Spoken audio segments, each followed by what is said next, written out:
been playing Jesus for 500 years. Like literally. Yeah. Jesus doesn't look anything like Brad Pitt. You can identify everything but the children of God. I need my people to wake up and understand that this is a propaganda. The curse of the Pharaohs are a poor example of what wait for the plantation. Beware false prophets who come dressed in sheep's clothing, but inwardly are ravening wolves. You black man! He that stealeth the man.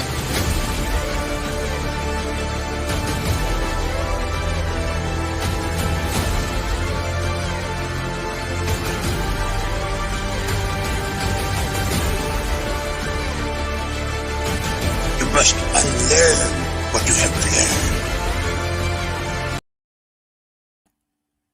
I want to say shalom and blessings to all of my brothers and sisters, my kinsmen, according to the flesh, who are Israelites, to whom pertaineth the adoption and the glory and the covenants and the giving of the law and the service of Elohim and the promises, whose are the fathers, and of whom as concerning the flesh Mashiach came, who is over all, Elohim blessed forever and ever.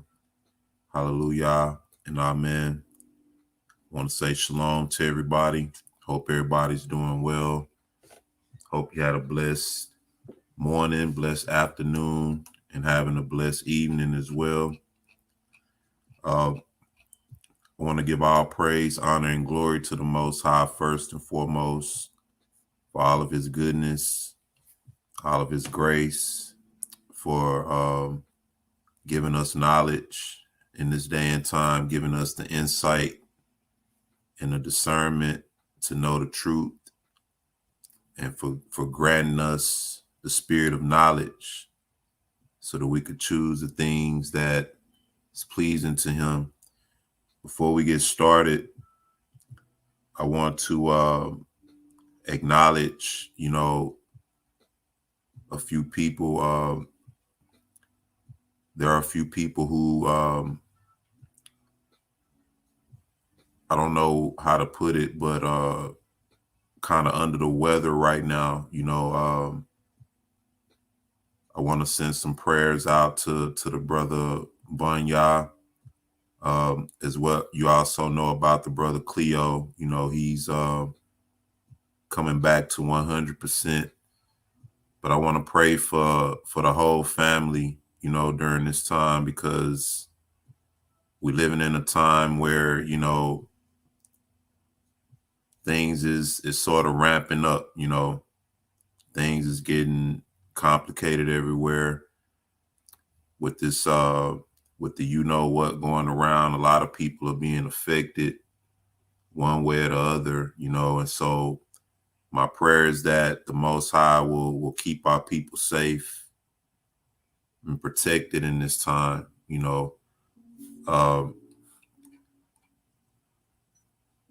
What else? There was a brother who passed maybe a day or two ago. Well-known brother in the Hebrew community. I didn't know him too well. I just heard about it, and the cause that I heard of was that he had been sick for a while, and so upon hearing that and hearing a lot of our people coming down and dealing with the weather and everything, my prayer is that the Most High would guard us in this time, and more than anything, that our faith in the Most High would be in the right direction. It'll be rooted, that our faith is rooted in the truth. These are the times when the enemy is really active and moving full steam with the things written in prophecy, and so with that being known, we want to make sure that we're constantly believing in the Most High and in his word, and that, he delivers on the things that he says in his word as pertaining to his people. Want to shout out the chat. Shalom and blessings to the brother Sean. Hope all is well. Hope you had a blessed day. Marcella Smith, shalom to you. Hope all is well. Sister Yvette Rivera, shalom to you. Jason Camphor, Brother Jason, shalom to you. Hope all is well. Brother Darnell Blackshear, shalom and blessings to you, my love. Nisi Lewis, shalom to you. Ellen L. Israel, shalom and blessings to you. Hope you're doing well. Rochelle Yah's daughter, shalom and blessings to you. Somebody was asking about you the other day, sis. They said you was MIA. And I told them I saw you maybe a few lives before, but hope all is well with you. Sister Paula Lawrence out there in Australia, shalom and blessings to you. And also, I hear about things out there, beefing up. And so the most we can do is keep one another encouraged and in prayer, If it has to go beyond that, we have our emails, where brothers and sisters can reach out in that manner. But shalom to you, sis. Glad to have you in the chat. One King, one love, shalom and blessings to you. Hope all is well. Katrina Brown, shalom to you. Hope you had a blessed day. Observant Deprogram, shalom and blessings.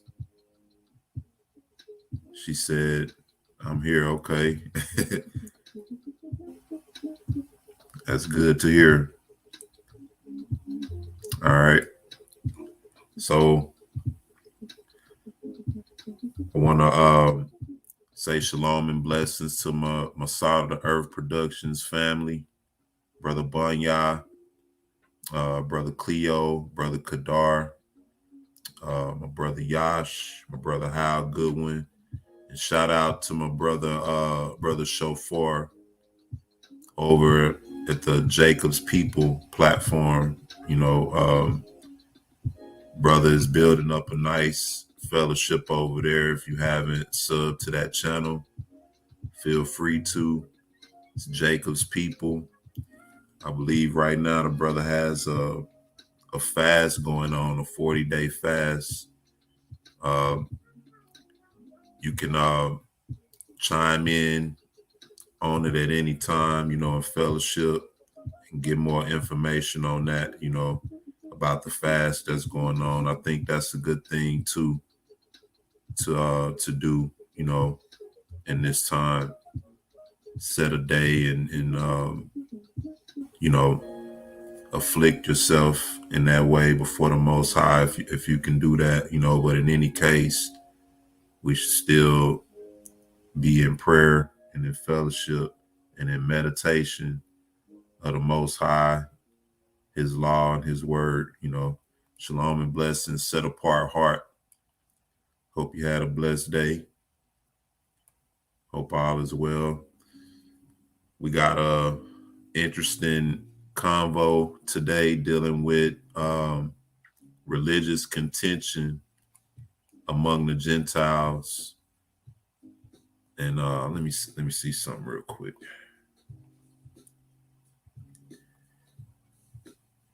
All right, I got the link in the chat. We're going to be dealing with religious contention among the Gentiles. And the reason I'm bringing this out is I came across a couple of videos that I want to share with the family tonight. Some quick videos, but very interesting to say the least. And one of the things that I want to highlight is the contention. One thing we see amongst Israel, we see a lot of contention amongst Israel. Shalom and blessings, Image of Shiloh. Hope you're doing well. You say, may Yah cover and keep his children, blessings and healing to Brother Bunya, Cleo, and anyone who needs comfort and healing. The wicked one is wilding out. Amen. Definitely. Shalom and blessings, Brother Jason Philip McCauley. Hope you're doing well. Glad to have you in the chat. But one of the things we see a lot of contention in Israel over different doctrines, different beliefs about different things. Shalom, brother Yash. Hope you're doing well, bro. But there's a lot of contention in Israel over different things. And one thing we hear a lot, or we hear sometimes, is that, you know, we shouldn't contend as Israelites, you know, because we don't want the enemy to see us contending and not agreeing, in which I can understand the spirit behind that and the notion behind that. But what I'm going to show you tonight, based on these videos, is that a lot of the contentions we face, particularly in our time, you know, are the same contentions that the Gentiles face amongst each other. You know, we can go all the way back in the Bible to show how our people were always in disagreement concerning who the Mashiach was, mainly that, and you know, who salvation was for in terms of Judah and the northern kingdom. You know, Judah was envious of the northern kingdom being reconciled back into the family. And so those were contentions during that time. In our time, our contentions are more intricate in terms of us being separated, you know, from that time that they were in. You know, their contentions were different from ours to a degree. Nowadays, you know, the contentions are over who the Jews are, you know, who the true Israelites are, whether Mashiach existed or not, things of that nature. Whereas back then, they didn't have those contentions. But in any case, contention is sort of the fabric of how things are put together, you know, especially in the time that we're in, you know. And so what I want to show you is that just like Israel contend with each other, the other nations have religious contentions with one another as well. Shalom and blessings, Dominique Wells. Hope you're doing well, my bro. Glad you could chime in. Shalom, Sister Sheila. Hope all is well with you. Prisoner of Hope. Shalom to you as well. Hope everybody had a blessed day. Hope everybody is staying warm as possible.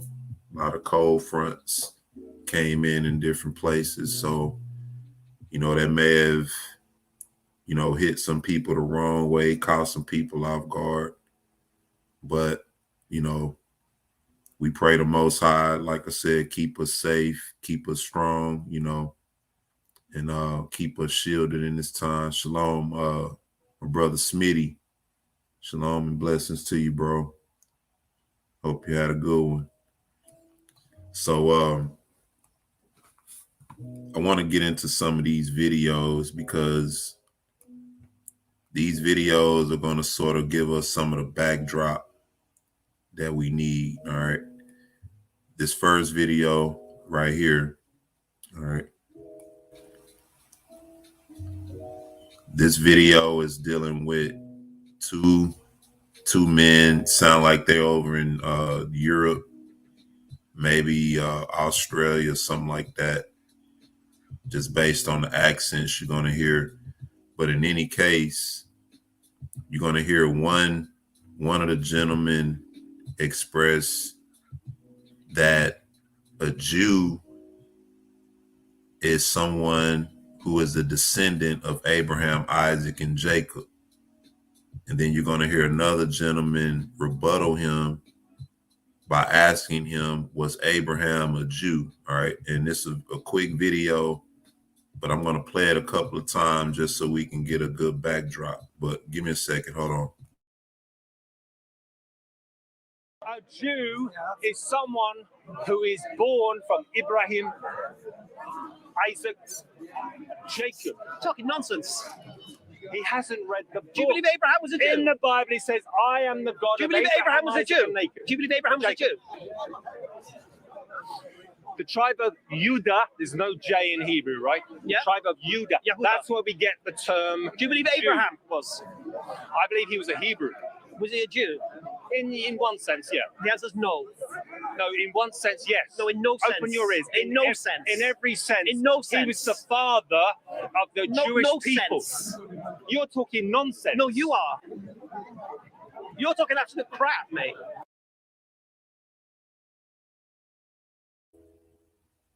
Shalom to my brother Shofar over there, Jacob's people. Just finished chiming in over there. And that prayer you gave, man, was powerful. You know, that scripture reading too, Psalms 35. We may do a run back on that at the end of this. But like I said, if you're not subscribed to Brother Shofar and Jacob's people, now is the time. Go over there and hit the sub button and the notification bell. And chime in on the 40-day fast that's going on over there with the brother in that platform. But this video, I want to talk about this. And I got the link in the chat. Let me see. I'm going to put it one more time. I want to talk about this because this highlights the fact that there is contention, you know, among the Gentiles who claim to be believers and Gentiles of other religions. All right, we're going to look at another video too. Shalom and Blessings, Sister Aniana Coleman. All right, but in this video, you can see the gentleman at the bottom expresses that a Jew is a descendant of Abraham, Isaac, and Jacob. The gentleman at the top, he's more so challenging him on the stance of whether Abraham was a Jew or not. All right, which if you were just to chime in on this discussion, just like we're doing, that doesn't make sense to be a rebuttal against what the gentleman at the bottom is saying. Shalom and Blessings, Sister Bornbo. But what I want to do is I want us to sort of try to figure out some backdrop. All right. The gentleman at the bottom is saying that a physical or that a Jew is a descendant of Abraham, Isaac, and Jacob. And the gentleman at the top rebuttals him by asking him if Abraham was a Jew. All right. Now, I want us to guess what the backdrop of this conversation is. All right. And while we're doing that, I'm gonna let the brother Yash chime in. What's going on, my bro? Yeah, shalom, brother E. Shalom, everybody. Tell me about it. Yeah, I don't know what it was, but I thought they was gonna start boxing out there. I can say that much. Sounded like a camp, almost. Sound like they was about to do some of that Irish boxing, huh? Yeah, it was about to go down. But just listening to this, what would you say the real backdrop is? Because like I said, the gentleman at the top, his rebuttal didn't make sense, you know, like with us just chiming in right here. So let's play the guessing game. What could this discussion really have been about for him to respond in that way, in your view? To me, you know, they're in Australia and they're a bunch of white guys, but to me, you know, it sounded like he was about to he was trying to bring about the truth of who we are as a people. I don't know, but that's what it seemed like to me. British Israelism. Oh, okay. I may have heard that once or twice. Hey, that's what got me started going into the truth.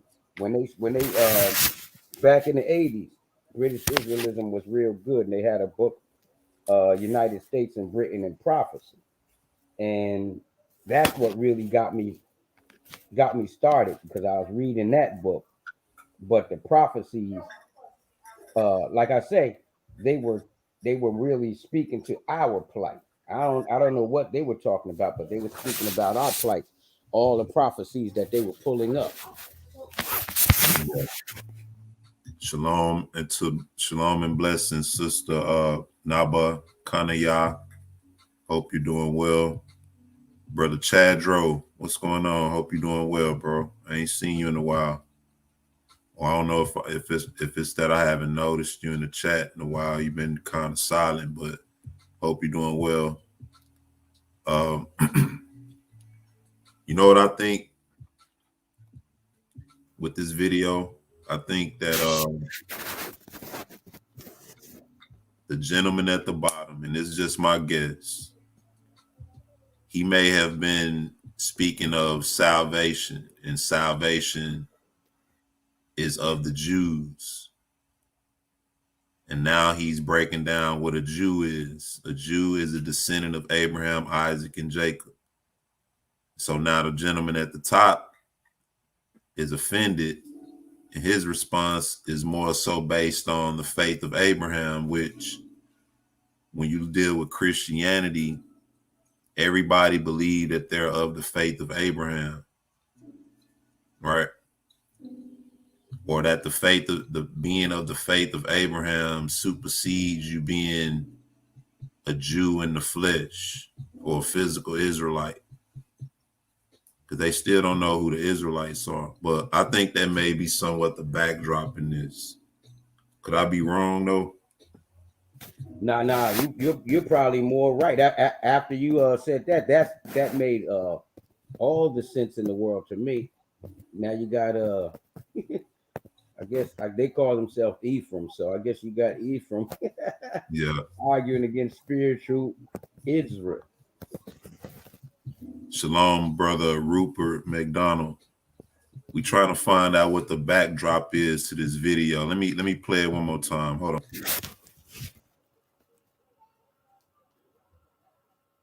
A Jew is someone who is born from Ibrahim, Isaac, Jacob. Talking nonsense.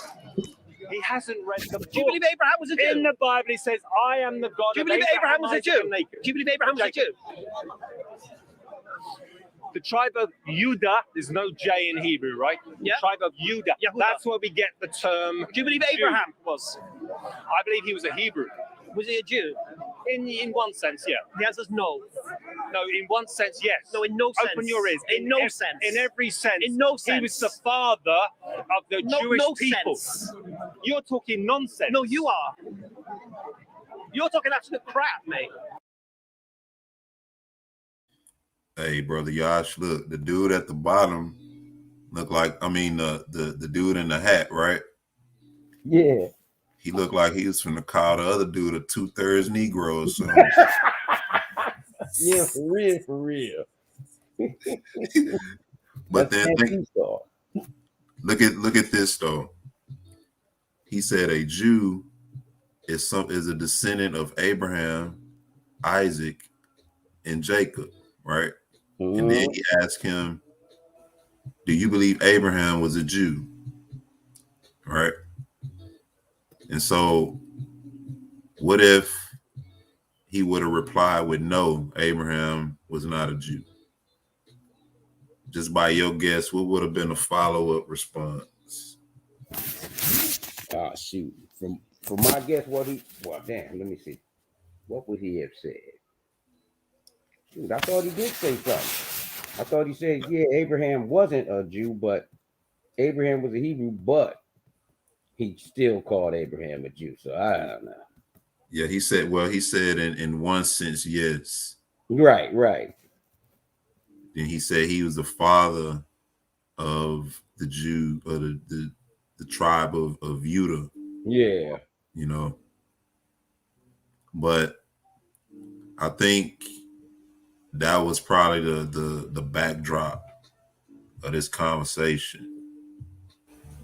Because when you talk about the faith of Abraham, you know, that's something that's most commonly talked about, you know, in the common religion. That's one of the things that people use to supersede being one of the chosen people. Right.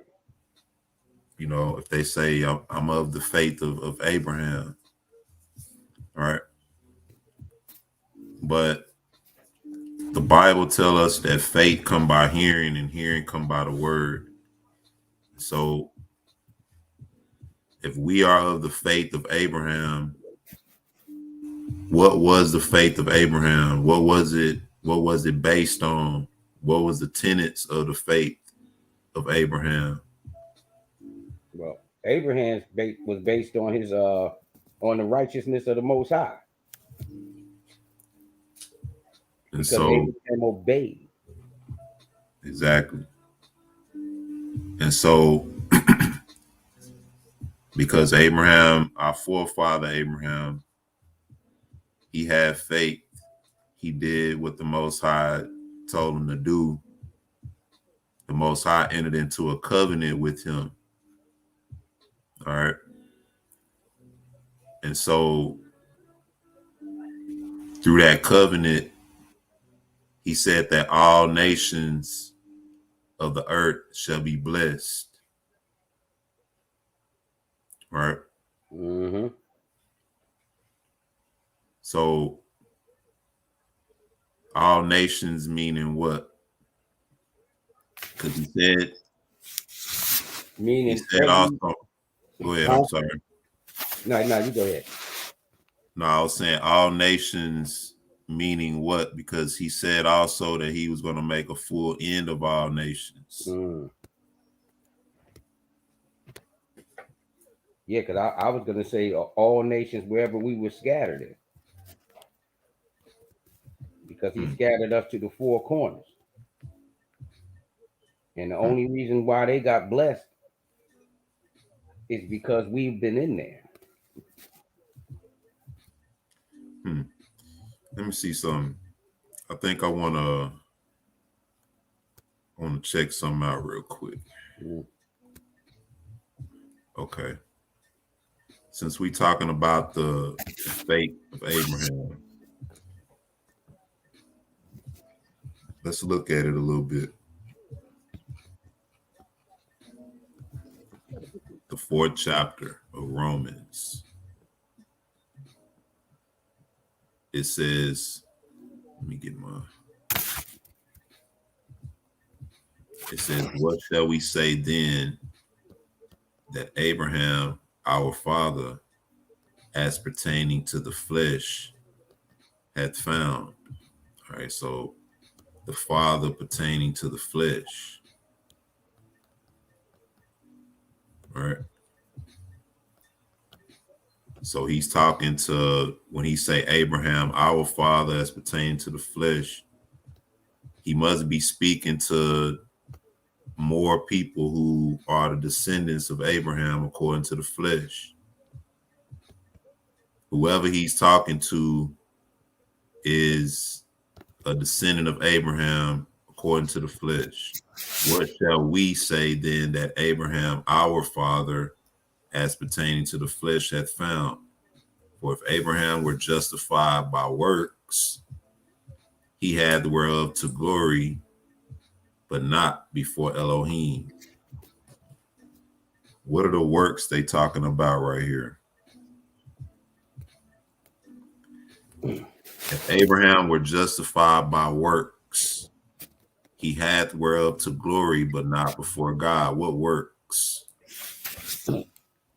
Those are the works that well, in this scripture it was pertaining to the works of the law of Moses. But Abraham was before the law of Moses. And what works in the law of Moses?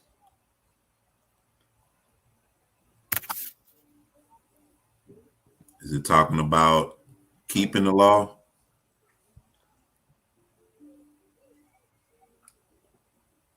Yeah. For instance, if if the law says thou shalt not steal, right? And I don't steal, is that keeping the law? Is that a work? That's a good one. Yeah. But see, that's where the extra books come in. Because you know what? Let's break it down. Is it yeah, I need to pull it up. I think it's in the book of Jasher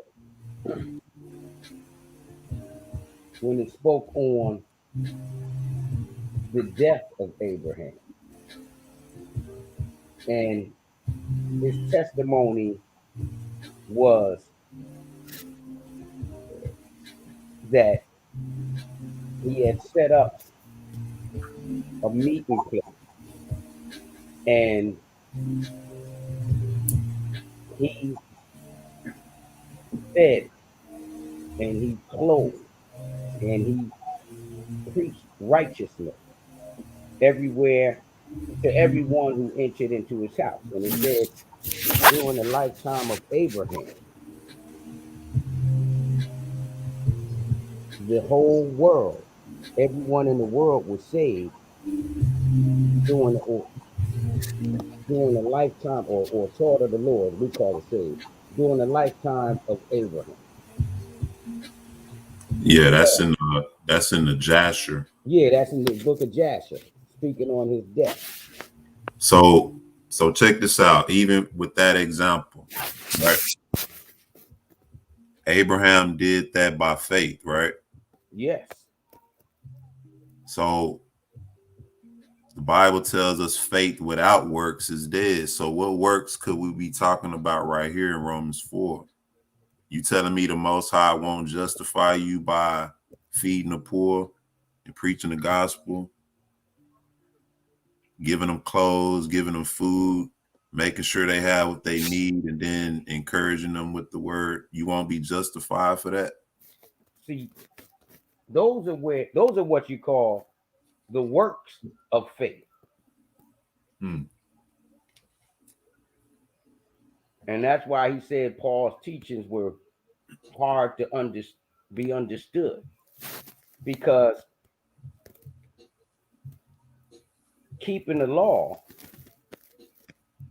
is the works of faith, because it shows that you believe in the Most High. That's why we keep the law, because we believe him. Our ancestors didn't believe, and that's why we're in captivity. Yep. Watch this. He said, what said the scripture? Abraham believed Jehovah, and he counted it to him for righteousness. Now to him that worketh is the reward not reckoned of grace, but of debt. So what works could Abraham have been doing during that time that didn't justify him? Wow. That's a good one. He said, but to him that worketh not, but believeth on him that justified the ungodly, his faith is counted for righteousness. What works are these talking about? If faith without works is dead, why is he saying to him that worketh not, but believeth on him that justified, his faith is counted for righteousness with no works? Don't he tell us in And that's in Hebrews, ain't it? Faith without work. That's James. James. Yeah. Faith without works is dead. Yes. But to him that worketh not, but believeth on him that justified the ungodly, his faith is counted for righteousness. Whatever works these are, can't be talking about the same works that go along with faith. See, I remember in Christianity, and I used to I've told someone before, I said, I was explaining the law. Actually, I think I told my pastor. I was breaking down the law. I said, see, we preach against the law and saying it's not of works. I said, but everything that we do is a work. So, and what I mean by that is trying to do the works of righteousness without the law is unfaithfulness, because you're trying to work your way in by doing what you think or what you believe that you know to be right, while at the same time justifying yourself why it's okay for you to walk in disobedience. And I see what you're saying, you know, and that will fit perfectly, you know, with what we see today. Right. But the Bible tells us that the righteousness of the law was made manifest without the law, and it was witnessed by the prophets. Speaking of Abraham, because Abraham wasn't given the 10 Commandments. Right. But though he wasn't, the life that he lived gave us a model of the 10 Commandments. It was, in other words, they lived it without having it. The law was written in their hearts, and it was patterned after their lives. And so the righteousness of the law that Abraham lived was based on the faith that he had in the Most High. He believed the Most High. What did he believe? He believed that the Most High was, in other words, that the Most High was the creator of the heavens and the earth and everything that there was in it, and that there was no one else. He hadn't observed anything that compared, because he took his time and he observed the people around him. He observed the idols and everything. He observed nature, the sun, the moons, and the stars, and he concluded that all this that I observed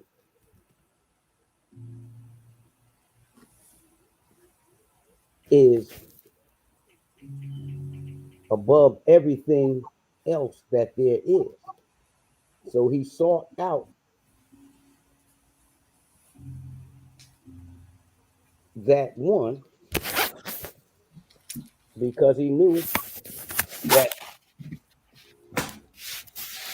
only the Most High, in other words, he knew that this, he says, everything I see was created by something. And the something that I see, that is what I want to worship. So during Abraham's time, he lived during a time when idolatry was rampant in the earth. And so he came up, you know, in idolatry. He practiced it up until a certain point, and he converted over because it said that he was seeking the Elohim of truth. And if you read, I think it's the Apocalypse of Abraham, it said that Abraham invoked the Most High, the God of creation, through his righteousness. Right. Because he was seeking him so strong, like how you see people doing rituals and all that. And I'm not saying that that's what he did, but I'm saying that through his actions, he invoked the Most High the way that you see people invoking spirits. In other words, he got the Most High's attention. Right. So through that, and it's not ironic that when you look at Abraham, he falls in a long lineage of men who led from the Most High to Adam all the way up to Mashiach, showing you that Mashiach, or that the Most High has a lineage in the earth that traces all the way back to him. You know what? The deep thing about this thing is that this is how you know that you're Abraham's seed, or you're following in his footsteps. Because, and I'm talking to all of us, those of us whom the Most High has awakened to the truth of whom we are. Because we come up basically in a world that is still full of idolatry. And at one point or another, we've all been involved at some level. As the scripture said, there's a way that Yvette throwing up these questions. Yes, Yvette. He said, but didn't Adam and Eve teach their children about Yah and their life in the garden? Yes, they did. They handed it down. I'm getting there, though. Listen. The point is that we went through an experience like Abraham, because through all of this that we was observing, and we might even went in on a deeper level, because he just deducted it, but we were in some serious spiritual bondage. But something told us, in the midst of all this, and in the midst of everybody doing all this, this doesn't make sense. So our hearts cried out. We did what Abraham did, and the Most High revealed himself. And this is how you know that you're his children. He revealed himself to us, and that's why we're able to have this discussion right now. Yep. So I guess what I'm trying to do is establish the faith of Abraham to see if this is something that's sort of arbitrary and open to anybody, or is this faith directed at a purpose? Well, and that's the point. It's not something open and arbitrary like anybody thinks. It's because if the Most High, he's even waking you up that you're his children, and this comes from a yearning that first starts in you. That yearning in you is what gets the attention of the Most High to say, that one's mine. You know, and if he's waking you up because you're a Gentile, he's only waking you up to be a servant. So you're either a child or a servant. Let's But get a little bit more of this. okay. That's a good point. Because that's what I'm trying to establish in this 4th chapter, because it talks about the faith of Abraham. We're gonna run into it. It says, but to him that worketh not, but believeth on him that justifieth the ungodly, his faith is counted for righteousness. So now whatever these works are, right, they're connected to some justification. You do these works, then you're justified. Right. Now, when we read the law of Moses, what was it that justified you whenever you broke a law or whenever you sinned in ignorance? What was it that justified you? It was a sacrifice. You're right. But that's heavy in itself, man. I'm seeing more. I'm seeing a lot in that, because that goes back to me at what I'm seeing. He said, but to him that worketh not, but believeth on him that justifies the ungodly. Because, put it this way, it's like when we're saying, or when you know, when we're out there trying to reach our people to let them know who you are, you got heathens that'll be on the side and they'll scoff. But then you have heathens. And if you look at us as a people, see, it's hard for our people to come into the truth today because of the image of what we have ourselves is an ungodly people. But then you have heathens that believe that the Most High is justifying, in that sense, the ungodly, who are us, is his people. And they get it counted to them for righteousness. This is something. And also too, we're gonna put in perspective who he's speaking to, who he's writing to. You know, as we read and get more details within the chapter. All right. So we see that to him that worketh not, but believeth on him that justified the ungodly, his faith is counted for righteousness. Your faith in the one who justifies, right, by him shedding his blood, your faith in him is counted for righteousness. Even as David also described the blessedness of the man unto whom Elohim imputed righteousness without works.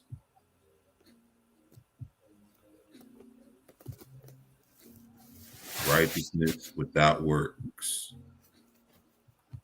What is he talking about? That's what I'm saying. So you tell us in one breath, faith without works is dead. Now, to him that worketh, you know, grace is not reckoned to the one that worked, but debt, right? The one that worketh not, but believe is justified, you know, but believeth on him that justified the ungodly, his faith is counted for righteousness.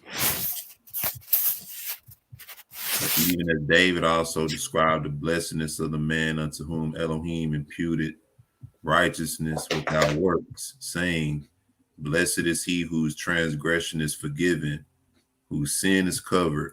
Blessed is the man unto whom Yahweh imputeth not iniquity. All right. Now, Blessed is he whose transgression is forgiven. What is transgression? Blessed is he whose transgression is forgiven, whose sin is covered. Blessed is the man unto whom Jehovah imputeth not iniquity. Cometh this blessedness then upon the circumcision only, or upon the uncircumcision also? For we say that faith was reckoned to Abraham for righteousness, circumcision and the uncircumcision. All right. So basically, who was the circumcision during Paul's day? Yeah.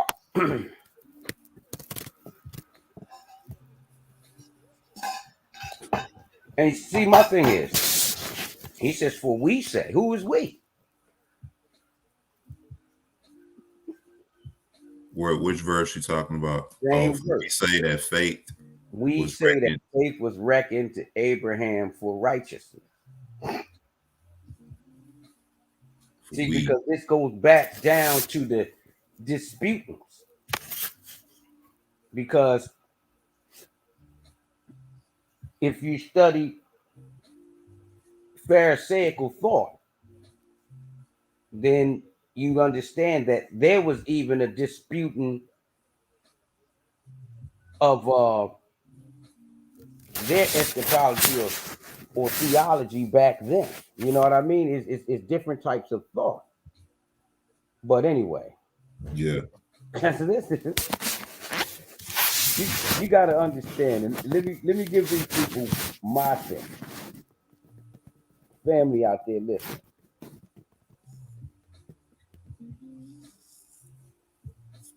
Back, I had an issue even in my church days with the teachings of Paul. And my issue was,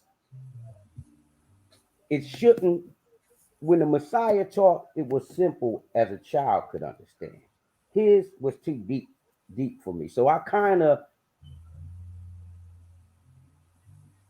skipped over his parts and stuck more so with the law and the prophets. So even in this discussion tonight, I just want the family to know that, you know, I am learning, you know, I'm learning too, because like I say, it was a little bit, I'm one of those, it was hard for me to teach, so I just cut that class. Is that all right with y'all? Hey, that's why we out here. That's why we reading this to understand the faith of Abraham. Oh, now the faith of Abraham, I can get with, but under this kind of it's a lot of deep, because it looks like there's a division between the come this blessedness then upon the circumcision only, or upon the uncircumcision also. Yeah, and then Sister Born Bowl said, when you don't know, being scattered will make you forget your heritage. All right. Yep. You say the two kingdoms. Mm-hmm. And we got to remember, a lot of our people during that time, it could have, because what we said, that was still during the time when Judah was vexing Ephraim. So it could have been a lot of also in our kingdom. Shalom, Rochelle Rob's daughter. Anyway, it could have been that because in the book of Maccabees, we also got to remember that many of the leaders made our people be uncircumcised. You know what I'm saying? It said they made themselves uncircumcised. So we got to go with the, that there was contentions amongst among those who was circumcised, thinking we got it because we're circumcised, and y'all don't have it because you're uncircumcised, or you're outside of the covenant now. Think about this too. You had the northern kingdom who had already been separated, and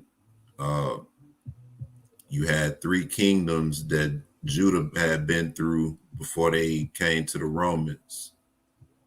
Now, it was during that Greek period that most of the Jews were went through what was known as Hellenization. Right. Where a lot of them was forced to give up their heritage.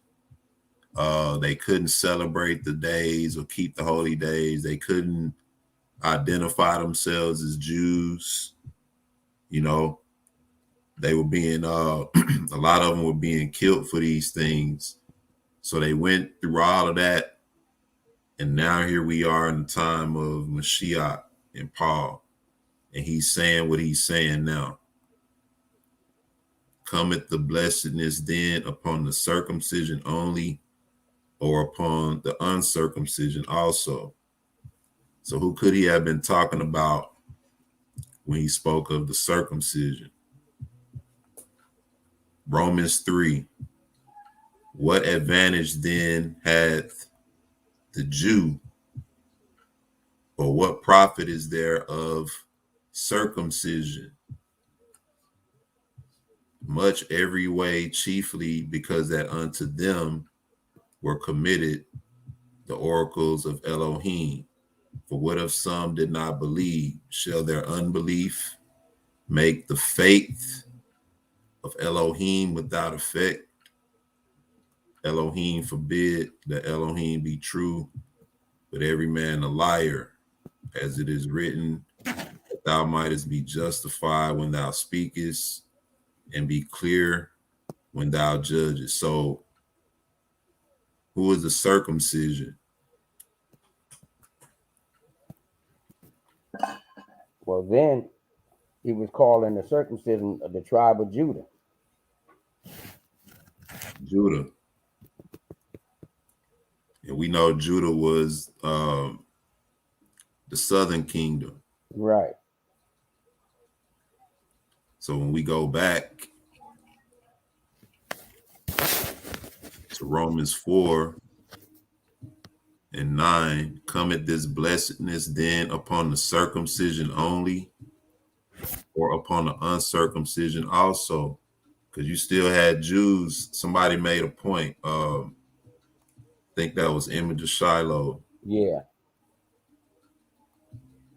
He said, to be more exact, those not keeping the law were uncircumcised, including the kingdom of Judah.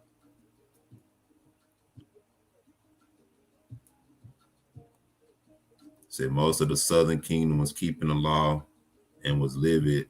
Mashiach came to bring them back. Yep.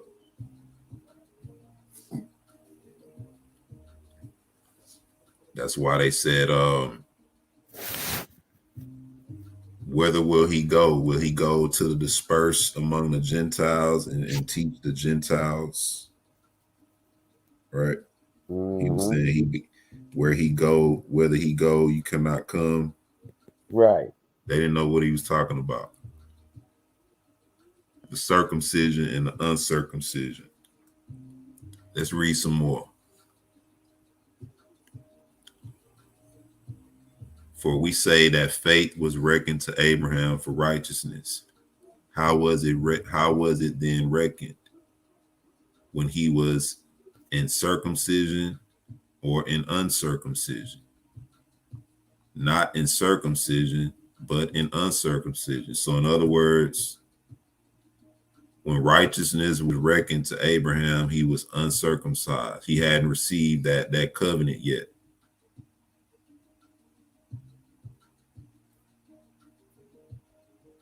So he was uncircumcised. He received the sign of circumcision, a seal of the righteousness of the faith which he had, yet being uncircumcised, that he might be the father of all them that believe, though they be not circumcised. Why are we even talking about circumcision if this is speaking of other races? Mm-hmm. What does that have to do with what race you are or not? This is particularly talking about circumcision. Because the circumcision was only given to our nation, the 12 tribes. But then it said also all the servants in Abraham's house had to be circumcised. Right. Yeah, the servants, yeah.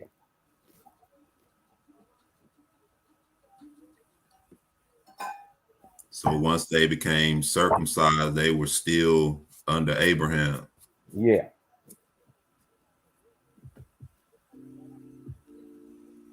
That righteousness might be imputed unto them also, and the father of circumcision to them who are not of the circumcision only, but who also walk in the steps of that faith of our father Abraham, which he had being yet uncircumcised.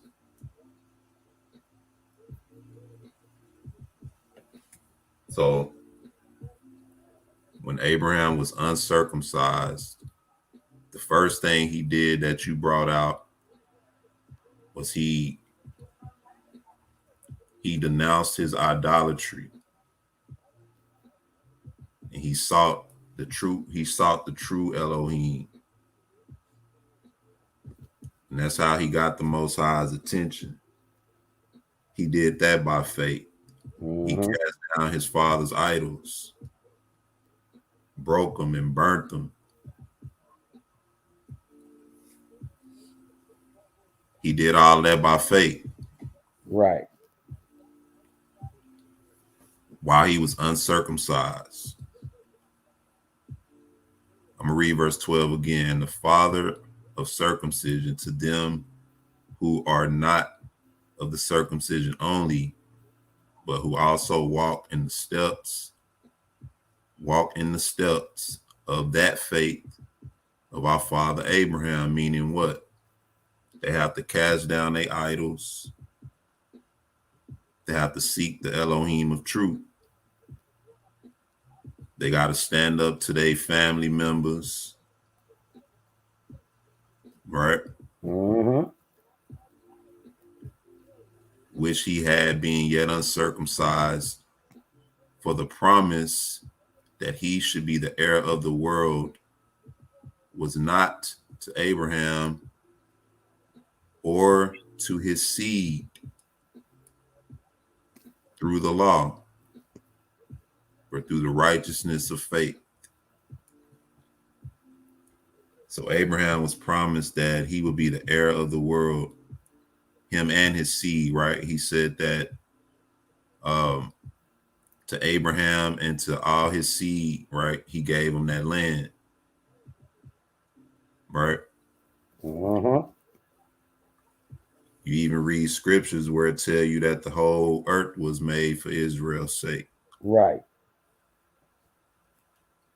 For the promise that he should be the heir of the world. The heir means to inherit the world, was not to Abraham or to his seed through the law, but through the righteousness of faith. For if they which are of the law be heirs, faith is made void, and the promise made of none effect. Why? Because the law was broken. Israel broke the law all the way back there in Deuteronomy. They broke it then. They constantly broke the law. They broke the Most High's covenant. But the Most High in that covenant made a promise to Abraham. And that's what we're living under today. The promise that was made to him. That's the only thing that's keeping us standing. Where if they, which are the law, like we can't even keep the law fully where we are now. Right. So it can't be of the law.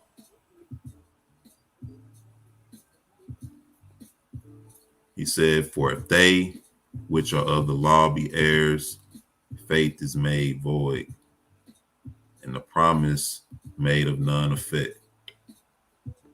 Now, people think this talking about the Ten Commandments,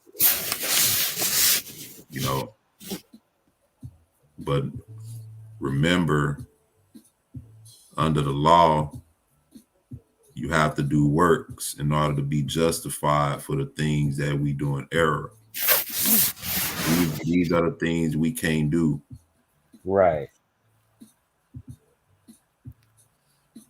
So the promise is made of none effect if it's of the law, because the law worketh wrath, for where no law is, there is no transgression. Therefore, it is of faith that it might be by grace, to the end the promise might be sure to all the seed. Right? Not to that only which is of the law. Who is he talking to? Like, let's put this in our time. Who would this be talking about in our time? This wouldn't be talking about nobody.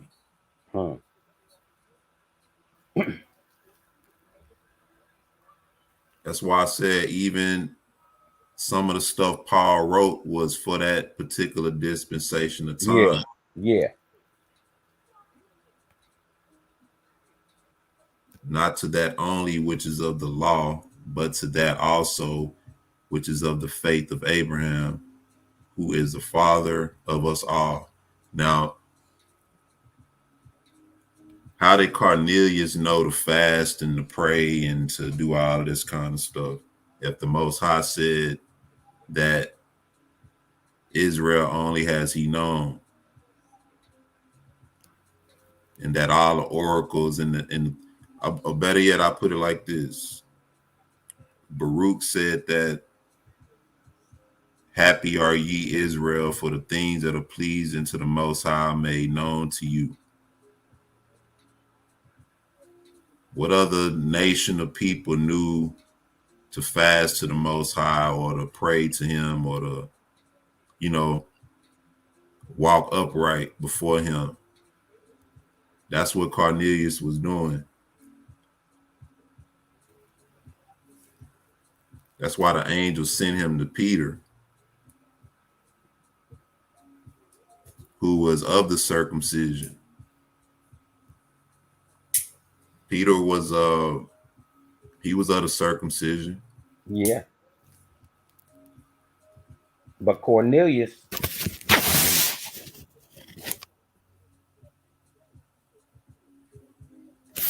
well, being a centurion, he even could have been one of the ones guarding, and this is just a throw out there, because I don't know. But what if he was even one of the centurions that they had placed to guard the tomb of the Messiah? What I'm saying is, he had opportunity to witness the works of the Messiah. And maybe even, well, he said he did it. He did that, So you think Cornelius was that Was that centurion? He could have been. I don't know. I think he may have been more so the dude. And this is not my original thought. Who was that? I think that was Brother Shofar who brought this thought out when he said that you remember when it said the the centurion who he raised his daughter. Remember the one who said, there's not so much faith have I ever seen in all of Israel. Yeah, that dude when he came and told him to heal his servants. His servant. Yes, his servant. Yes. That he was like, man, you don't even have to come, you don't even have to go. Just say the word, you know. Right. Now I'm not when the brother brought that idea out, I was like, you know, wasn't solidified, but it's something good to throw out there as a thought, you know. I think that's more of a connection. Yeah. I was just trying to draw some kind of connection with him in the Messiah.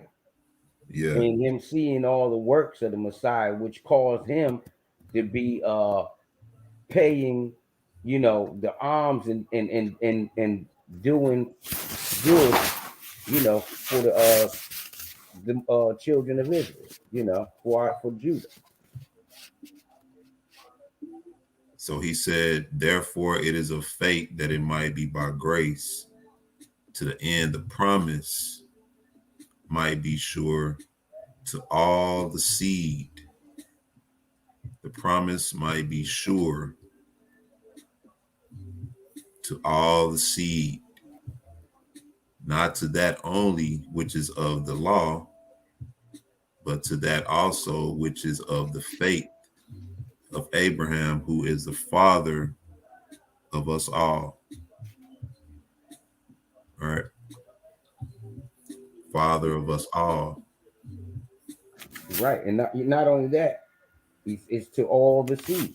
So no matter what, this is only talking about our neighbors. And those whom, you know, we must always have the include the I don't even know what you call it. You know, the believing Gentiles at the time or servants, but we're the seed. It's like at this particular time, the focus was what the Mashiach did and confirming the covenant that was made with Abraham.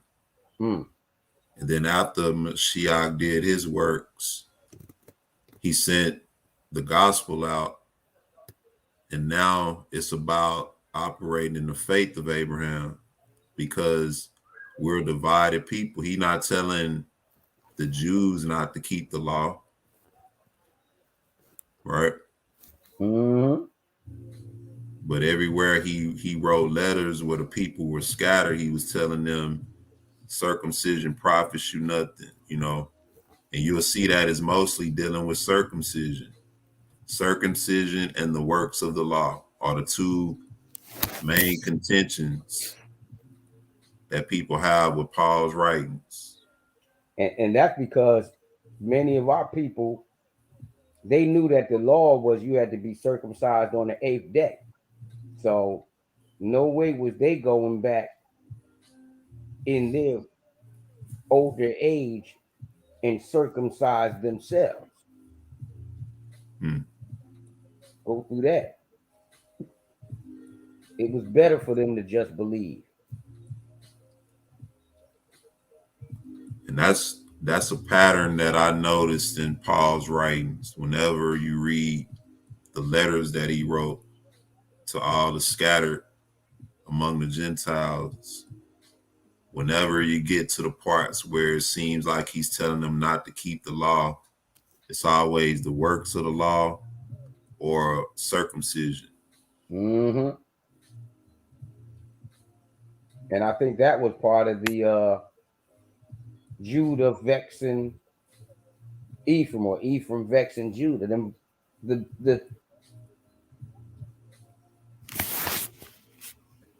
the beef. Check this out.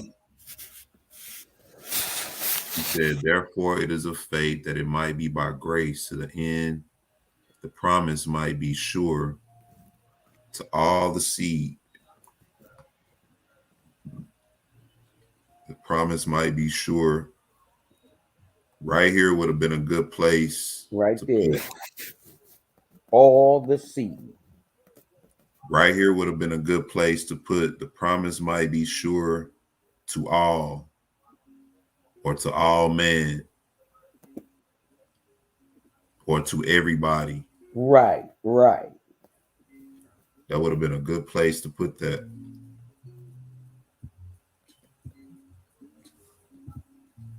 Don't you think so?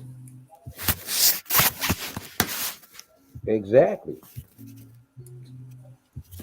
It says, not to that only which is of the law, but to that also which is of the faith of Abraham, who is the father of us all, southern and northern kingdom, as it is written, for a father of many nations have I made thee, before him whom he believed, even Elohim, who quickened the dead and calleth those things which be not as though they were. See, this is why, who quickeneth the dead and calleth those things which be not as though they were. So in other words, the Most High called the things from ancient times.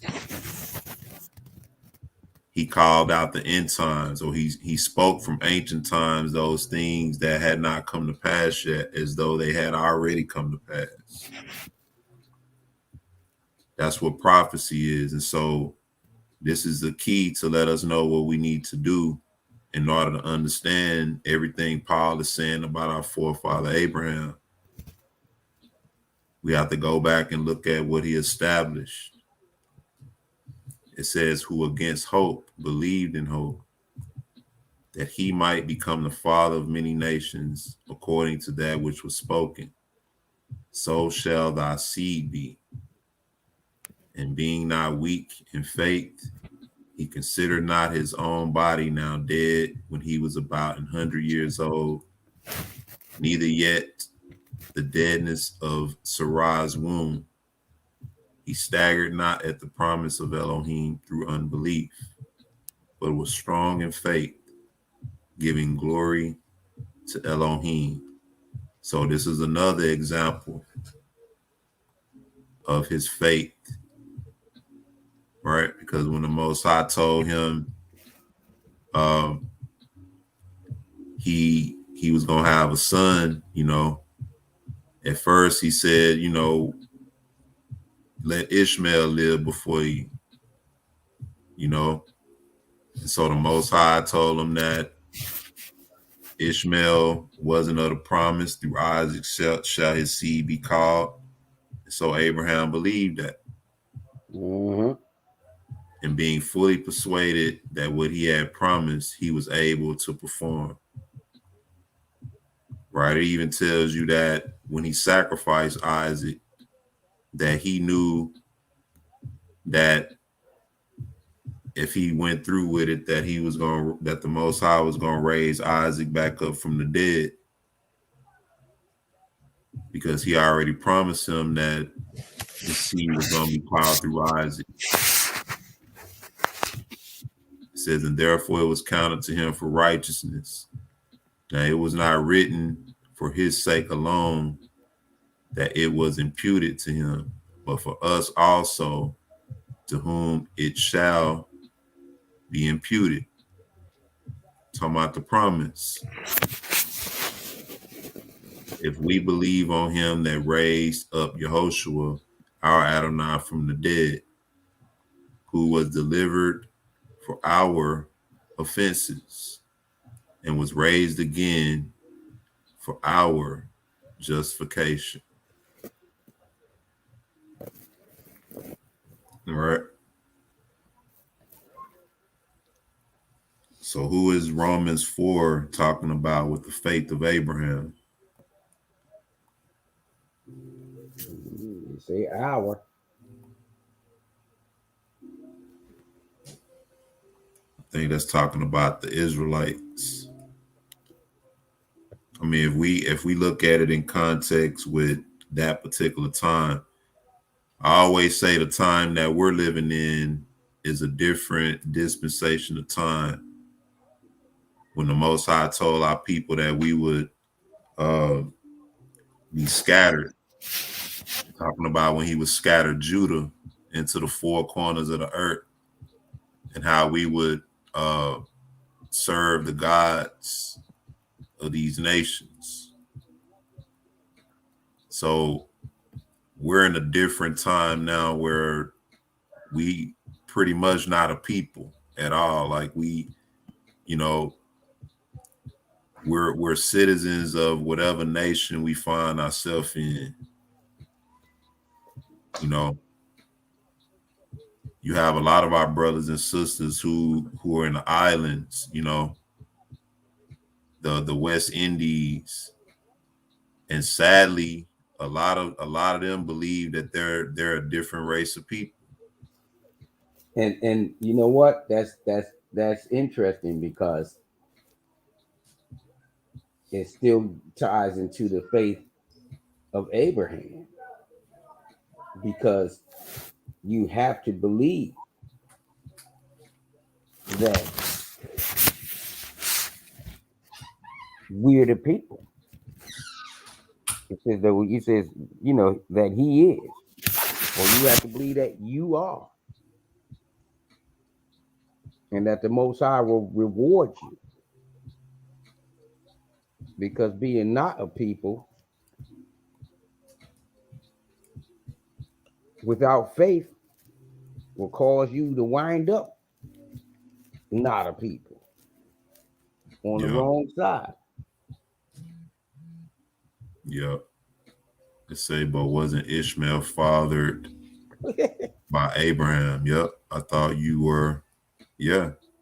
I mean, yeah, but we have Hebrew. How does the passage go? It say, Cast out the bond.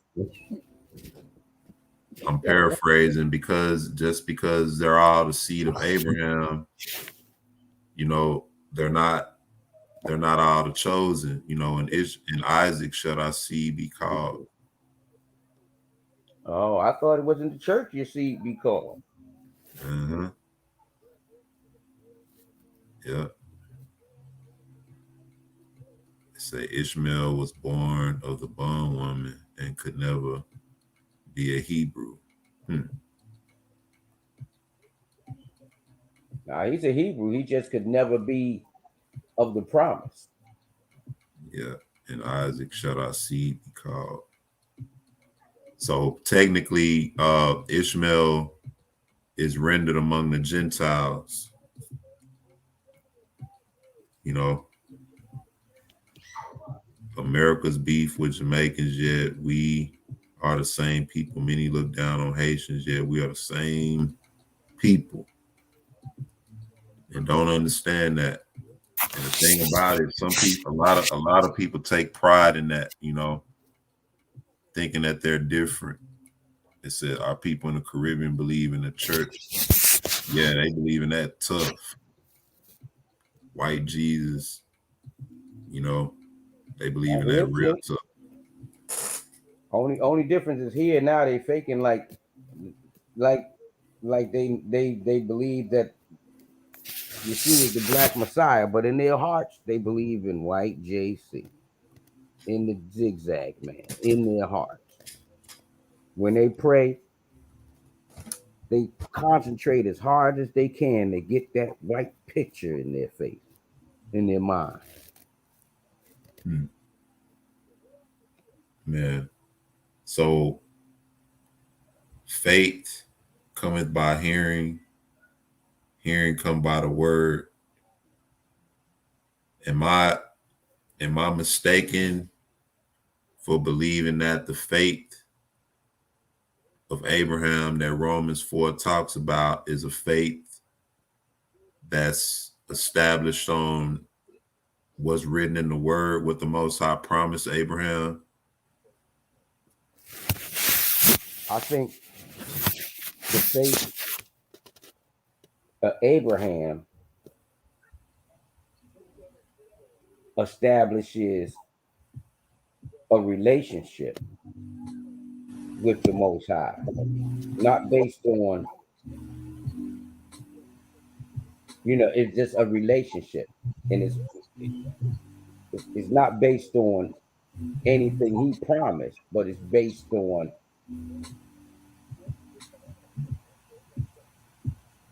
there's something inside of you that knows that you need him, or it's kind of hard to put it, I think. Well, no, I think, like you said, the faith of Abraham, that's how Abraham established his relationship, his closeness. But then when you talk about the faith of Abraham, is this talking about just how we learn today, believing on Christ, and having the faith of Abraham, is this talking about, we read in Romans, it talked about the steps that Abraham took. Right. That's what I'm talking about, the steps that it takes to get you there. And so when you look at prophecy, when the prophets, the Most High through the prophets, pretty much make it clear that the nations are going to have to cleave to the Most High's people, right? Then when you tie that with the Mashiach saying he came for the lost sheep. Yeah, because I always tell them there's an order. I said, we got to come back to the Most High through the Messiah, and they got to come through us by submitting to us. That's an order. So Big Red. Shalom, Big Red. Yeah, so you talking about the order. Yeah, there's an order of things. Okay. I mean, that's kind of what I'm seeing too. Yeah, because you can't sidestep it. And the reason why he has it so is because we have to confess what our fathers did. It's based on what our forefathers did that got us in our predicament. And that's why they have to do that, because they have to be humbled and they have to accept. Just like he said, we got to accept our punishment. We have to confess and accept. They have to confess and accept. It's no different. Shalom, Brother Calvin. Yeah, so you say just like we had to go through ours, they got to go through theirs, right? Yeah. So now, and it's not based upon just because you never hated or you never did anything wrong to any other people and you always loved. It's not based upon that, because many of our people had that same heart. They loved, they never did anything, and they still had to go through. The Most High is not, he's fair and he's righteous. Yeah. So let's blame them Black Americans. I mean, they did get beat to fight us to come to America, but hey, it's hey. Yeah, and they got to get that out of them. Yeah. Say their problem is pride. Man, if you could pride times a million power, then you probably could just be scratching the surface with them. But the faith of Abraham is tied to the steps that he took. All right. So I'm kind of like you. I'm understanding what Peter told us when he said his writings is hard to be understood, yet he vouched for the writings. And he talked about the wisdom of Paul. Right? Yeah. But like you said, it's dispensations.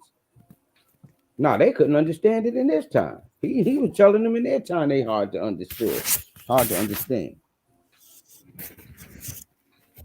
Man. So his writings was hard to be understood, yet he was writing to the Gentiles. I think something happened to Brother Yash. He may chime back in. But in any case, I want to show y'all another video. This is a funny one right here. I want y'all to check this out.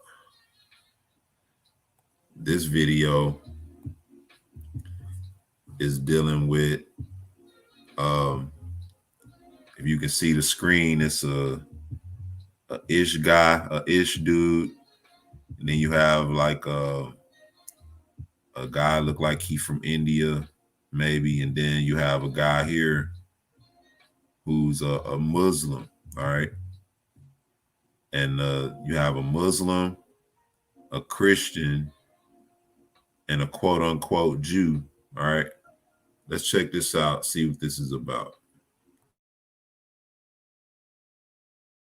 Let me ask you a question, okay? Uncle, wait. Do you believe same God as him? Oh, yeah, of course. Do you believe same God as him? That God is a God Almighty. Which one? Jesus or the Father? He's the God of Abraham, Which Isaac, one? and Jacob. Ask him which one is the God of Abraham? Huh? The father of Jesus. Jehovah God. Is that the father God. or Jesus? Huh? Is that the father or Jesus? Jesus. So not the father. Jesus. So we don't believe in Jesus. What So do you mean by the same God as you? What do you mean? Why do you see him separate? Asif, yeah? Alhamdulillah, he's speaking nice, everything. You know what I've noticed from the Christian missionaries here? He's a Jewish man standing in front of you, yeah? I know. He believes in the Mosaic law. I see. He believes stoning the adultery. That is in your book. You believe that, yeah? Stoning the adultery. You believe killing the apostate. That is in your book. I never see no Christian or Islam hater coming to a Jewish man and he say, "You believe in this? You believe that?" But they come to us to test us about Islamic Sharia. So my question to Islam haters: why I don't see you going to Jewish people testing them? Where is Bob? Tell him, ask him. What? As you know why? Because they kiss your toes. Let me ask you a question.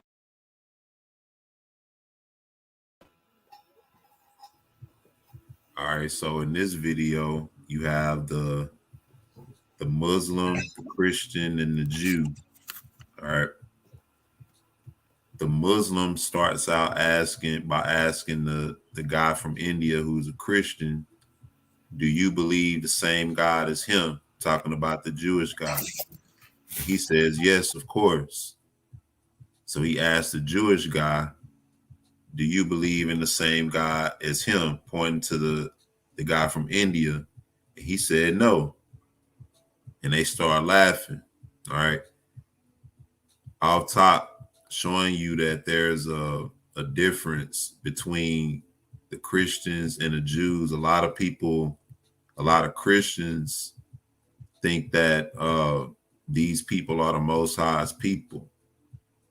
And then you hear a lot of other prominent Christian pastors and even people in the Christian belief who believe that these people are the Jews and vouch for them and send money to them and all kind of stuff.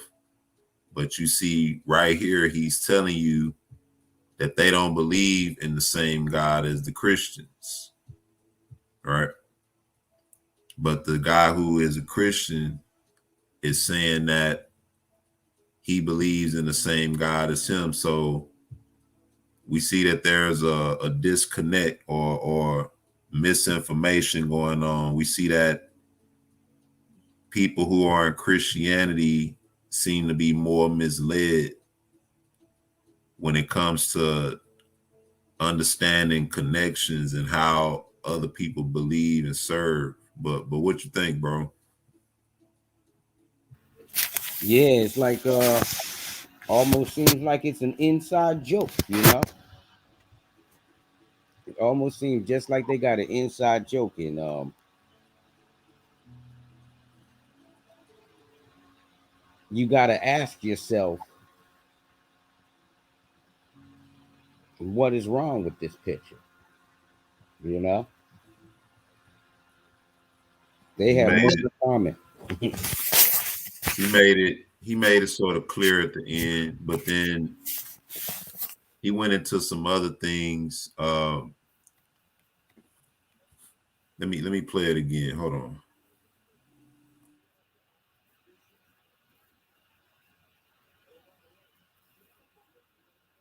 Okay, uncle, do you believe same God as him? Oh, yeah, of course. Do you believe same God as him? That God is a God Almighty. Which one? Which one? Jesus or the Father? He's the God of Abraham, Which Isaac, one? and Which one? Jacob. Ask him which one? Which one is the God of Abraham? Huh? The Father of Jesus? Jehovah God. Is that the Father or Jesus? Huh? Is that the Father or Jesus? Jesus. So not the Father. Jesus. We don't believe in Jesus. What do you? All right, so he asked him, the Christian guy started to speak. He started to talk about he's the God of Abraham, Isaac, and Jacob. And then he say the Muslim questioned him. He say which God, the Father or Jesus? Which one is the God of Abraham, Isaac, and Jacob? The Father or Jesus? This is what the Muslim is asking the Christian, right? So I'm showing this to prove that a lot of the contention that we have nowadays concerning who the Mashiach is rooted in Christianity and Islam's contention with Christianity. A lot of the talking points that Muslims bring out about Mashiach, you see that a lot of our brothers and sisters in Israel come with these same talking points. And of course, the guy who's a Christian, you know, he's challenging him pretty much basically because he understands that him being a Christian and this guy being a Jew are of two different beliefs. But he's upset because he feels that those who call themselves Christians are always attacking and challenging those who call themselves Muslims, or they hate. He called them Muslim haters, right? But he said, you never challenge the so-called Jewish man on his beliefs, right? So let me run it some more. What do you mean by what do you mean? Why do? He also, after he asked him, the guy that's a Christian, he said that he's the God of Abraham, Isaac, and Jacob. The Muslim guy say, which God? The Father or Jesus? And the Christian guy says, Jesus. The Jewish guy responds by saying, well, we don't believe in Jesus, so we don't worship the same God. All right, I'm gonna play some more. Why do you see him separate? Asif, yeah? Alhamdulillah, he's speaking nice, everything. You know what I've noticed from the Christian missionaries here? He's a Jewish man standing in front of you, yeah? I know. He believes in the Mosaic law. I see. He believes stoning the adultery. That is in your book. You believe that, yeah? Stoning the adultery. You believe killing the apostate. That is in your book. I never see no. So he said he believed in the Mosaic law, right? Thou shalt not kill, thou shalt not commit adultery, and all these different things. So in other words, they will be quote unquote Torah only, right? But they don't believe in the Mashiach. And so a lot of our brothers and sisters take on this same belief. Yeah. The same spirit. I'm gonna play some more. Christian or Islam hater coming to a Jewish man and he say, you believe in this, you believe that, but they come to us to test us about Islamic Sharia. So my question to Islam haters, why I don't see you going to Jewish people testing them? Where is Bob? Tell him, ask him. As you know why? Because they kiss your toes. He say, how come y'all, I don't see y'all challenge this Jewish man with the book? Y'all always challenging us. He called them some Islam haters. Right? And he say, how come y'all don't come and challenge this Jewish man? You know, he said basically it's because they kiss your toes. Talking to the Jewish man. And this is pretty much Christianity's mentality toward these people. He said they kiss your toes. Y'all come and challenge the Muslims, but you don't challenge them. But then this also brings up a lot of backdrop. This is the contention, religious contention among the Gentiles that we see in here. Just like in the other video. In this video, we see that the Muslim is upset because he feels like the Jewish guy gets off scot-free. He has a Bible in his hand, right? Which may not even really be a Bible, but they pose as though they live by the Mosaic law.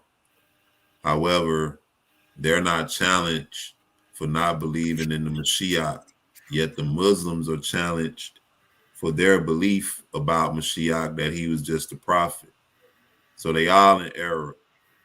But the Muslim is basically saying, look, at least I believe he was a prophet and a good man, a good person, you know. But this guy don't believe in him at all, and you challenging me. What you think, Brother Yash? Yeah, that was funny because when he said ask him, he didn't even try to ask him. He said, why? Because y'all kiss their feet. And the mindset that they teach you in Christianity is like they're hands off. Yeah. You know what I mean? Don't say nothing against them. See, they, through the Schofield Bible, that is, they trained Christianity that if you say anything against them, that's like to them, that's blasphemy. You say anything against them, the Most High will curse you.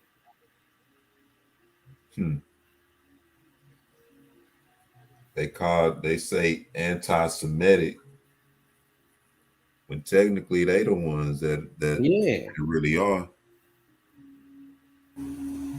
You know? But I thought that was an interesting one because it's like, okay, this dude is challenging the Christian, you know, because if you see these debates sometimes, and I come across them at times, you know, they always debate Muslims and Christians. Then you'll see Muslims debating each other, you know, and a lot of different things. But I guess he feeling like, okay, look, at least give us some credit. At least, you know, give us some credit for believing that Jesus was a prophet. Right? Mm-hmm. And that's all that they believe. Right. But the thing is, when it comes to the going against the ish, I mean, if they only knew what they don't believe or how they regard the Messiah.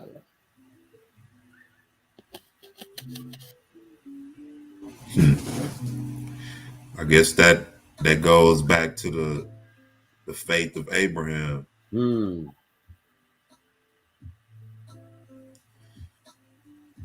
You know, Mashiach said, before Abraham was, I am. Mm-hmm. Now, I ain't gonna tell y'all what I think that mean. I don't want to upset nobody. I did a video on it. Feel free to go back and check that out. But he said that for a reason. You know? Mm-hmm. And that, when I look at the contentions that people have over Mashiach, you know, I see why he said that, made that statement. Because a lot of people don't understand. Now, I'm not speaking as though I'm some great man of understanding and knowledge. But what profit is there in being a Jew? All right. Mm-hmm. What profit is there of the circumcision? Much, in every way, because that unto them, chiefly unto them, were committed the oracles of the Most High. So why can't we be confident in the understanding that we know the Most High has opened us up to see? Right. But religious contention, you know, it's just a part of the game. If you ask me, it's a part of it. It's a lot of reasons for it. You know, zeal, pride, anger. You know, some people just want to prove to be right.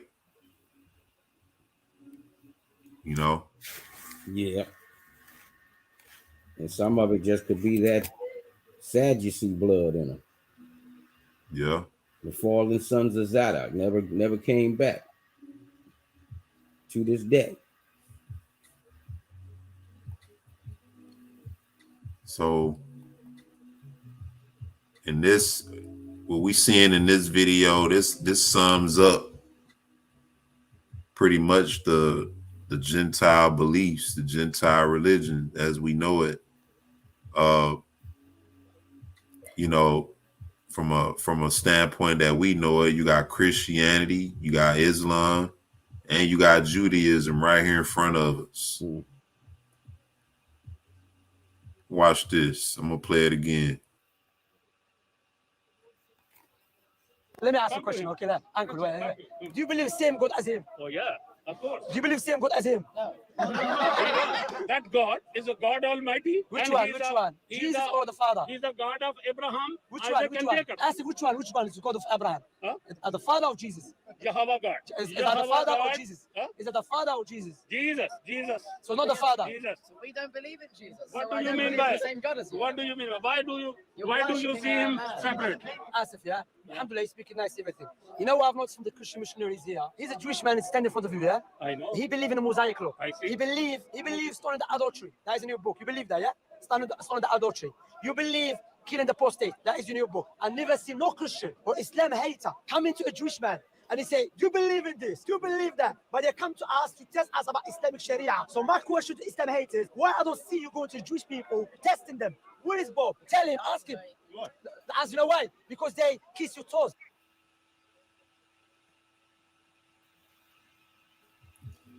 There it is. See, even those of Islam understand the notion of who those people are supposed to be. A lot of them know that they ain't the real people. Mm-hmm. That's why he said what he said. Why y'all challenging us, but y'all not challenging him? He say he believe in the Mosaic law, right? But what he failed to realize is Christianity don't follow the Mosaic law. Neither do they. But that's their front. Yeah. Most High didn't give them the law. The law he gave to Moses was a covenant. Right. You know?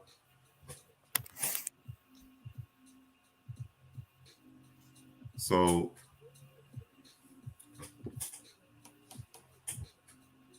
religious contention among the nations, the Gentiles. I guess we really shouldn't feel so bad, you know, but at the same time, it's good to look at that and realize where some of the minor contentions that we have come from. You know, I really know for a fact that a lot of the different beliefs that certain organizations have concerning Mashiach, concerning a lot of other things, is rooted in these other beliefs of people who shouldn't even be dealing with our records at all.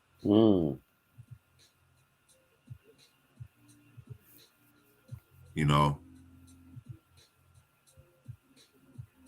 just like the belief that Joseph was the Mashiach's father. That's rooted in Islam. Oh, yeah, right.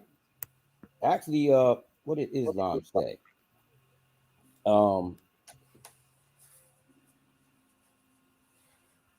If I remember correct, they say, Well, I'm not gonna say it's rooted in Islam, but I'm gonna say that Islam is strong in that position. We can go in the Bible and show you where it's rooted. I'm sorry, the brother keep lose the signal. But that's what I really believe that.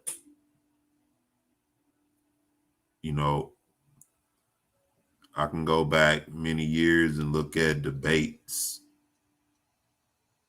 of Islam with Christianity dealing with the Mashiach and his birth and his divinity and everything.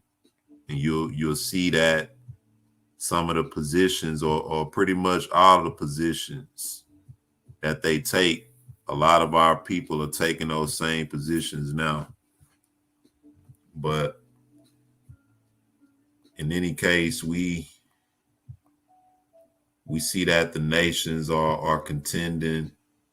And if we look at their contentions, we can see and understand that their contentions aren't our contentions. Their misunderstandings shouldn't be our misunderstandings. You know, we should be on one accord as a people. You know, and it takes some time to get there. But in order to do that, we have to talk about things. We have to discuss things, you know. So I'm gonna go on and shut this down, bro. You got anything you want to add before we close down? Nah, this was a deep discussion. And also another thing is, we have to be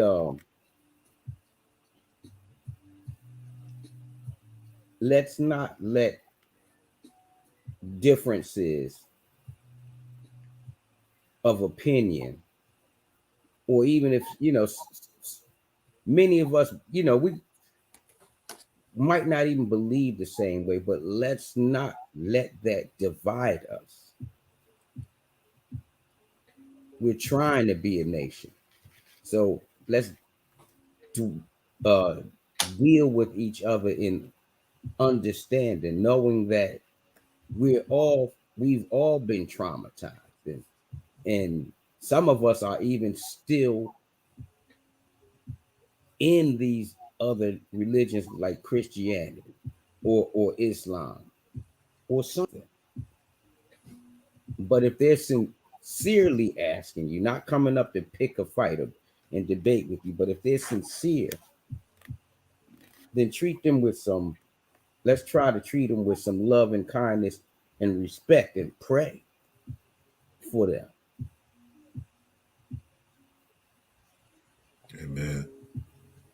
And that's something that, you know, I'm going to work on myself, you know. It's something we can all do better at. Understanding our condition, that we got trauma running through our blood, you know. But yeah, man, we see that the contention is not solely on us as a people, you know. Other nations of people look the same way we do. I guess we look worse, you know, in a sense, because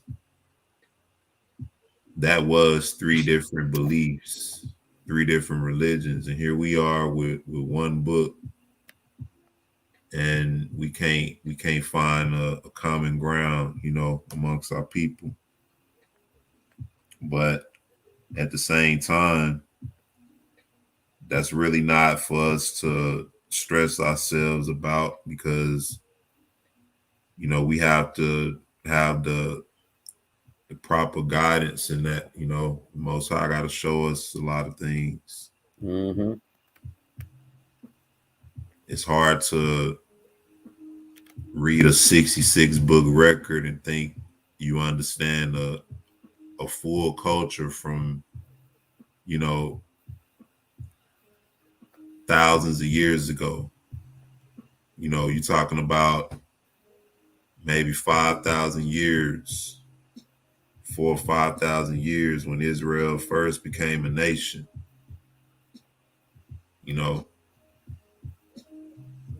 and grew into a multitude, and everything that they received as far as the law and the covenant, things that has been removed from the records, you know. Mm-hmm. There's no way we can fully think we have it down packed here. So it's a lot to learn for us to be open to. And, you know, if you're anything like me, man, I'm excited and grateful, you know, and hopeful that we can endure to the end, you know. Yes. Yeah. But on that note, I'm gonna shut it down, man, and call it a night. I want to thank everybody for chiming in. I want to say shalom and blessings to my Salt of the Earth family. Let's keep our brother Banya and brother Cleo in your prayers for healing and restoration. My hope and prayer is that the Most High keep everybody safe from the elements. Yes, sir. Shout out to my brother Kadar. Shout out to the brother Hal Goodwin. Mm-hmm. The brother Shofar over there in Jacob's People. Who else I'm missing? My brother T, my brother Smitty. Mm-hmm. Big Red. Shout out. Big Red. Shout out. My sisters in the chat, my sister Bornbow, Sister Rochelle, Sister Aniana Coleman. Who else we got? Got everybody in the chat, man. It's a lot of y'all. Brother Calvin Andrews. Yep. Everybody. I'm just scrolling through the chat. But yeah, what's today? Monday. Yep. I'm not sure if we got anything going for tomorrow. Sister Diane Gardner, Young. Yeah. Shalom. You must have came in kind of late. Shalom to you, Katrina, Sister Katrina Brown. Shalom and blessings to you. Yep. But Kingdom Conversations, Wednesday, 8 p.m. The brother Cleo. Friday night prayer and fellowship. You know how we do it with that. I'm not sure if we got a set time on that, but in any case, you know, it'll be in the evening hours, and you all will be alerted on that. So look out for that. And that's about it for now, brothers and sisters. I think I'm gonna shut it down. Try to give me some rest, and pray the Most High bless us with another day for tomorrow. You know, Most High willing. But on that note, I'm gonna say good night. May the Most High bless, keep everybody, and may He continue to lead you and guide you into His truth. You know, until we meet again, brothers and sisters. Shalom. Shalom, everybody. Yep.